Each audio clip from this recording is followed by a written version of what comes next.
မင်္ဂလာနနက်ခင်းပါကျမ်းမာချမ်းသာဘေးရန်ကင်းကွာဘုန်းတော်ထင်ရှားရာတနေ့တာဖြစ်ကြပါစေ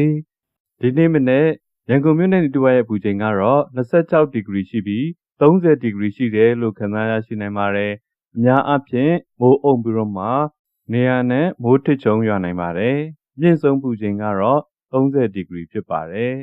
နေ့စဉ်ဝိပုချင်းလင်းပြမေလ14ရက်ဗုဒ္ဓဟူးနေ့2025စေတနာတော်အဖြင့်ပြုပြင်တော်မူသောသူကဘုရားသခင်ပေသည်အဓိကချက်ဖိလိပ္ပိဩဝါဒစာမခွန်အားယူစရာများအပိုင်းကဖတ်ရန်ကျမ်းချက်ဖိလိပ္ပိဩဝါဒစာခန်းကြီးနေခန်းငယ်12မှ16တို့ဖြစ်၍ငါချစ်သူတို့သင်တို့သည်ငါမျက်မှောက်၌နားထောင်သည်သာမကမျက်ွယ်၌လည်းအစဉ်နားထောင်ကြသည်နှင့်အညီကြောက်ရွံ့တုန်လှုပ်သောစိတ်နှင့်ကိုယ်ကယ်တင်ခြင်းကကိုယ်တိုင်ကြိုးစားအားထုတ်ကြလော့အကြောင်းမူကားသင်တို့သည်အလိုရှိစေခြင်းက၎င်းအကျင့်ကျင့်စေခြင်းက၎င်းသင်တို့အထဲ၌စေတနာတော်အားဖြင့်ပြုပြင်တော်မူသောသူကဘုရားသခင်ပေသည်သင်တို့သည်ပြုလေသမျှတို့၌ရည်တမ်းခြင်းငြင်းခုန်ခြင်းမရှိဘဲပြုကြလော့တို့ပြုလျင်အပြစ်တင်ခွင့်မရှိအဘယ်သူကိုမျှမပြစ်မှားဘဲနေ၍မဖြောင့်မမှန်ဖောက်ပြန်သောလူမျိုးထဲ၌အဘယ်အပြစ်မှမပါသောဘုရားသခင်ဤသားဖြစ်ကြလိမ့်မည်အသက်ရှင်ခြင်းနှင့်ဆိုင်သောနှုတ်ကပတ်တရားတော်ကိုပြသ၍စัจ java လာ၌နေလကျယ်နတ်ခတ်ကဲ့သို့ထိုလူမျိုးထဲ၌ထွန်းလင်းကြ၏တို့ပြုလျင်ငါသည်အကျိုးမရှိဘဲလဲပြေးသည်မဟုတ်အကျိုးမရှိဘဲလဲကြိုးစားအားထုတ်သည်မဟုတ်ကြောင်းကိုငါထောက်၍ခရစ်တော်ဤနေ့ရက်၌ဝါကြွားဝမ်းမြောက်ခြင်းရှိလိမ့်မည်ကောရိန္သုဩဝါဒစာပထမဆောင်ခန်းကြီး12ခန်းငယ်9ကောင်းသောအကျိုးလို့ငါသာဝိညာဉ်တော်ကိုလူအသီးသီးတို့အားထင်ရှားစွာပေးတော်မူလျက်ရှိ၏ဆက်လက်ပြီးရှင်ပေါလုသည်ဖိလိပ္ပိမှာရှိတဲ့ယုံကြည်သူတွေကိုကယ်တင်ခြင်းလို့ငါကြိုးစားအားထုတ်ဖို့ပြောတယ်ဒါကကယ်တင်ခြင်းရဖို့ကြိုးစားအားထုတ်ခြင်းကိုပြောတာမဟုတ်ဘဲနဲ့ကယ်တင်ခြင်းရထားတဲ့အသက်တာကိုဆက်လက်ပြီးတော့မှကြိုးစားအားထုတ်ပြီးတော့မှ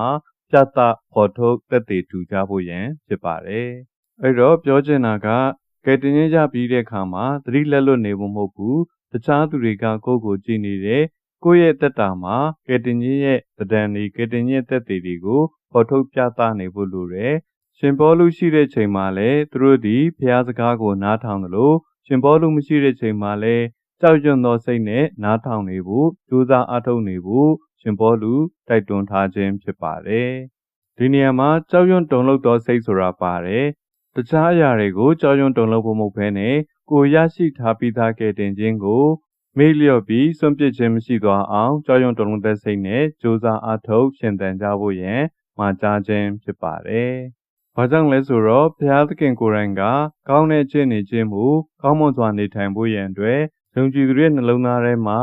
ကိုယ်ရဲ့ကြီးမြတ်တဲ့စေတနာစိတ်တော်နဲ့ပြုပြင်ပြင်ဆင်လှုပ်နေလို့ဖြစ်ပါတယ်။အဲ့တော့ကျွန်တော်တက်တာမှာလည်းကောင်းတဲ့ခြင်းနေခြင်းမူရန်အတွက်အထူးပြင်ဆင်စိုးရင်စရာမလိုဘူး။ဘုရားသခင်ဘက်ကိုမျှော်ကြည့်ပြီးတော့မှဘုရားသခင်ခိုင်းတာကိုကျွန်တော်တို့ဆက်လက်လှုပ်ဆောင်ကြဖို့ရန်ပဲဖြစ်ပါတယ်။ဆက်လက်ပြီးတော့မှလက်တွေ့ဘယ်လိုမျိုးကျင့်ကြံပြုမှုရမလဲဆိုတာကိုရှင်ပေါလုအသေးစိတ်ညွှန်ကြားတယ်။ဘာလို့မြည်တမ်းခြင်းငြင်းခုန်ခြင်းမရှိဘဲနဲ့လုပ်ကြပါ။အဲ့လိုမျိုးပြုလုပ်မယ်ဆိုရင်ပြစ်တင်ခွင့်မရှိပဲဘယ်သူကိုမှမပြစ်မှားပဲနေနိုင်တဲ့ဘုရားသခင်ရဲ့သားပုံစံတိုင်းအသက်ရှင်နိုင်မှာဖြစ်ပါတယ်။နောက်ပြီးတော့မှအသက်ရှင်တဲ့နှုတ်ကပတ်တရားတော်ကိုသွန်သင်ပြသပြီးတော့တခြားလူမျိုးတွေကြားထဲမှာနေလနတ်ခတ်ကျဲကဲ့သို့ထွန်းလင်းကြလိမ့်မယ်။အထူးသဖြင့်မဖြောင့်မမှန်ဖောက်ပြန်တဲ့လူမျိုးကြားထဲမှာ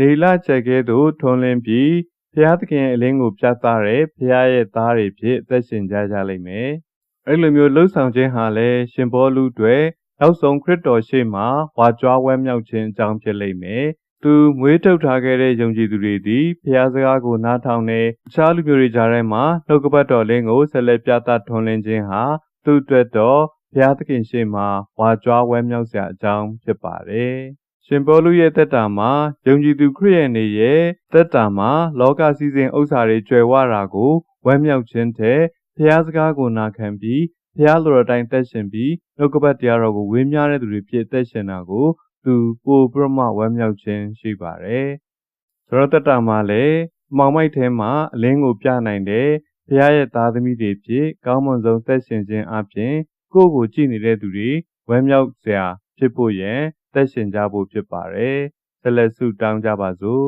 ။မြတ်တော်ရှင်သခင်ထာဝရမြတ်စွာသောဘုရားသခင်ဒီနေ့တစ်အတွက်ကိုရောကိုကျေးဇူးတင်ပါတယ်။မနေ့တိုင်းပြုနာတော်တစ်ကိုခံစားရတယ်။ကိုရဲ့သစ္စာတော်ကြီးမြတ်ကြောင်းဝန်ခံပါတယ်။ကိုရောသည်ကဘာဆက်ဆက်ဘုံကြီးသောဘုရားဖြစ်ပါတယ်။နေလကျဲနက်ခတ်တာရတဲ့အားလုံးကိုဖန်ဆင်းတဲ့ဘုရားဖြစ်ပါတယ်။တောတောင်ရေမြေတိရစ္ဆာန်လူ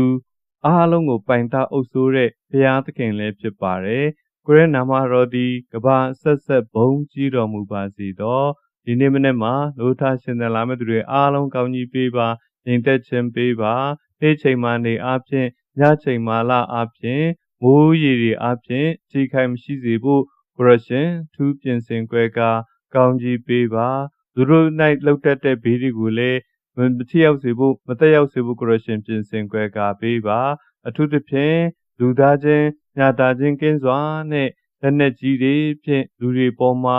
တပ်ဖြတ်လက်ရှိတဲ့သူတွေကိုရရှင်ဆုံးမဒဏ်ခတ်တော်မူပါသူရဲ့မိသားစုတွေတက်တာထဲမှာအသက်ရဲ့တန်ဖိုးကိုနားလည်အောင်ကိုရရှင်ရှိရောက်တွင်တင်ပေးဖို့ရန်တာမန်မြတ်တာရက်ခံပါတယ်ကိုရောနောက်ထပ်ဒီလိုမျိုးအနိုင်ကျင့်တပ်ဖြတ်နေတဲ့သူတွေကိုလည်းဘာအခွင့်အရေးမှမပေးဘူးကိုရရှင်သားသမီးတို့တောင်းလျှောက်ပါတယ်တနာတော်မူပါတာရမပြည်သူတွေရဲ့အပြစ်ကိုလွတ်တော်မူလက်ပြည်တော်ကိုချမ်းသာပေးပါပြည်သူတွေကိုချမ်းသာပေးပါငြိမ်သက်ခြင်းပေးပါကိုရောထိခိုက်နာခြင်းခံစားရတဲ့သူတွေရဲ့တက်တာကိုလည်းကိုရရှင်ပြင်ဆင်ကောင်းကြီးပေးပါငြိမ်သက်ခြင်းနဲ့ပြည့်စုံစေတော်မူပါ